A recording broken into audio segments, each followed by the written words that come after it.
Kalau tadi saya ngasih contoh diselingkuhin itu sebetulnya cuman bercanda ya.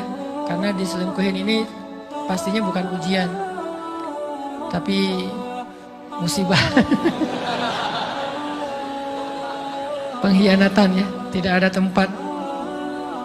Gimana kita ngelawan perasaan kita kalau lagi kayak gitu? Gimana kita ngelawan perasaan kita kalau lagi diuji? Gimana cara kita bersabar? Karena iman dan sabar itu bisa dibilang satu paket. Gak disebut orang beriman kalau gak sabar. Dan insya Allah orang yang sabar itu adalah ciri-ciri orang beriman. Gak mungkin disebut orang beriman kalau gak sabar. Kita pikir memang iman itu hanya ucapan. Kalau iman itu cuma ucapan, inna sholati wa nusuki wa mahyaya wa mamati lillahi rabbil alamin, gampang. Kalau iman itu cuma ucapan, hasbiyallah wa ni'mal wakil, gampang. Kalau iman itu cuma ucapan, la haula wa la quwata illa billah, gampang. Kalau iman itu cuma ucapan, iyyaka na'budu wa iyyaka nasta'in, gampang. Tapi Allah mengatakan, wa ma hum bimu'minin. Ahasiban nasu ayyutraku ayyakulu amanna wa hum la yuftanun. Emangnya cukup dengan hanya mengatakan kami telah beriman lalu tidak diuji? Ternyata iman adalah sabar dalam ujian. Jadi nggak mungkin orang disebut beriman sementara dia tidak sabar, sementara dia emosional, sementara dia temperamen, sementara dia orangnya meledak-ledak, sementara dia orangnya mengeluh, sementara dia orangnya berputus asa. Nggak mungkin. Karena ulama mengatakan la tayasu, jangan berputus asa. Fa innal ya's laisa min akhlaqil muslim atau mukmin. Karena sesungguhnya keputusasaan bukan di antara akhlak orang yang beriman. Orang yang beriman itu tidak pernah berputus asa. Serumit apapun masalah kita, kalau kita punya yakin sama Allah bahwa Allah ala kulli syai'in qadir, maka kita pasti akan punya harapan. Kalau kita yakin bahwa Allahu Akbar, sebesar apapun masalah kita, Allah lebih besar daripada masalah kita, kan? Bukankah kita mendengar Allahu Akbar, Allahu Akbar? Ada gitu yang lebih besar daripada Allah? Harusnya kita tidak pernah berdoa kepada Allah sambil mengatakan, ya Allah, saya punya masalah besar. Itu sama aja dengan kita ngeledekin Allah. Sama aja kayak kita datang ke teman kita bilang gini, saya mau pinjam duit. Enggak akan banyak kok, saya tahu kamu kalau kebanyakan kamu nggak akan sanggup. Kan nggak mungkin kita ngomong gitu kan ya. Saya lagi banyak hutang nih, saya mau minta tolong sama kamu. Insya Allah saya nggak akan minta seutuhnya. Saya tahu kamu juga kurang duitnya, saya minta dikit-dikit aja lah. Kan nggak gitu kan cara kita minta tolong. Sama aja kita doa, ya Allah, saya punya masalah besar. Ngomong ke Allah punya masalah besar. Kalau kita ngomong ke manusia kayak gitu wajar, tapi ke Allah, ya Allah, saya punya masalah kecil nih. Apa? Ada hutang sedikit, berapa? 100 M. Allah kan ghaniyun, maha kaya. Jadi jangan pernah mengatakan 100 M itu besar di hadapan Allah. Kita ngeremehin Allah banget. Bukankah Allah maha kaya? Jangan pernah mengatakan bahwa musibah kita, ditinggalkan orang yang kita cintai, dibully seluruh dunia, itu besar di hadapan Allah. Bukankah Allah cukup buat kamu, kata kamu? Inna sholati wa nusuki wa mahyaya hasbiyallahu wa ni'mal wakil. Jadi Allahu Akbar. Sehingga kalau kita berdoa, ya Allah, saya punya sedikit masalah.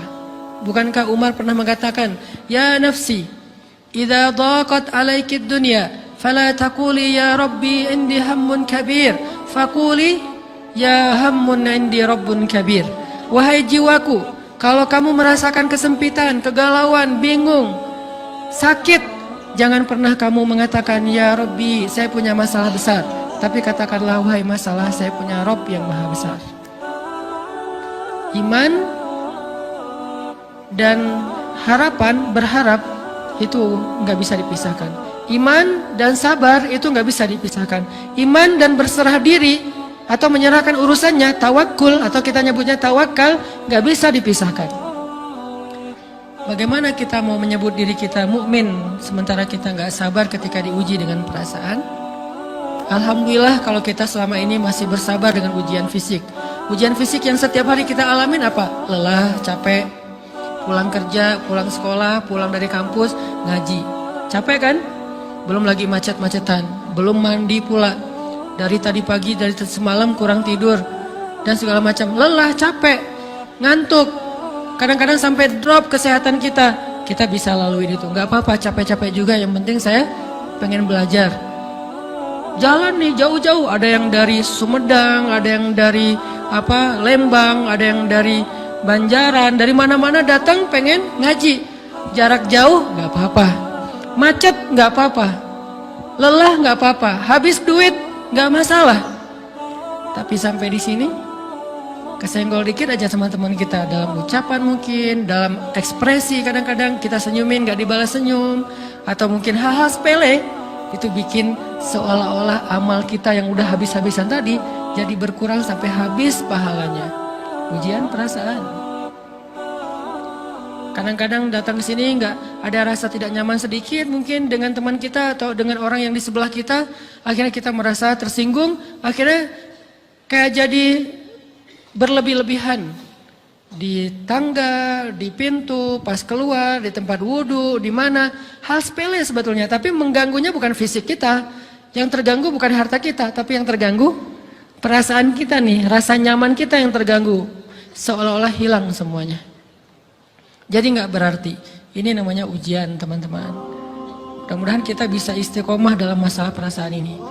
Pertanyaan sederhananya adalah gimana sih cara kita menghadapi itu? Saya juga lagi belajar, ini bukan kata saya ya, tapi saya coba merangkum dari beberapa hadis, dari beberapa ayat. Mudah-mudahan ini jadi semacam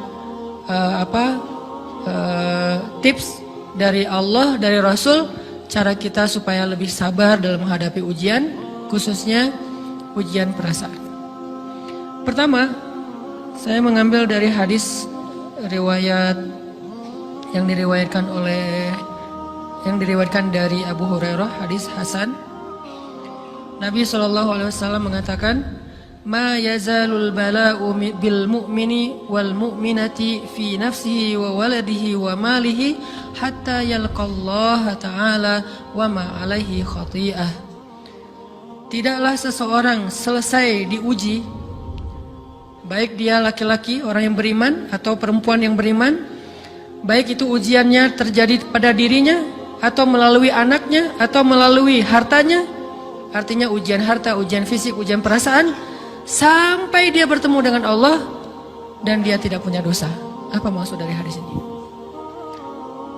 Ujian itu tidak akan berakhir, kecuali kalau dosa kita sudah habis. Allah akan menguji kita terus untuk membersihkan diri kita dari dosa. Sehingga yang harus kita coba bangun awareness dalam diri kita kalau lagi diuji, Allah pengen membersihkan dosa saya nih.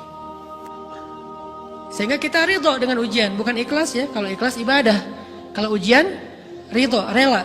Saya ridho ya Allah, walaupun ini berat. Saya ridho ya Allah, walaupun saya berharap Engkau beri jalan keluar. Saya ridho ya Allah, walaupun saya berharap ditolong oleh Allah. Tapi tetap ridho diberikan ujian itu, sambil berdoa diberikan jalan keluar, ditolong, diberikan keajaiban. Cuman gak mau mengeluh.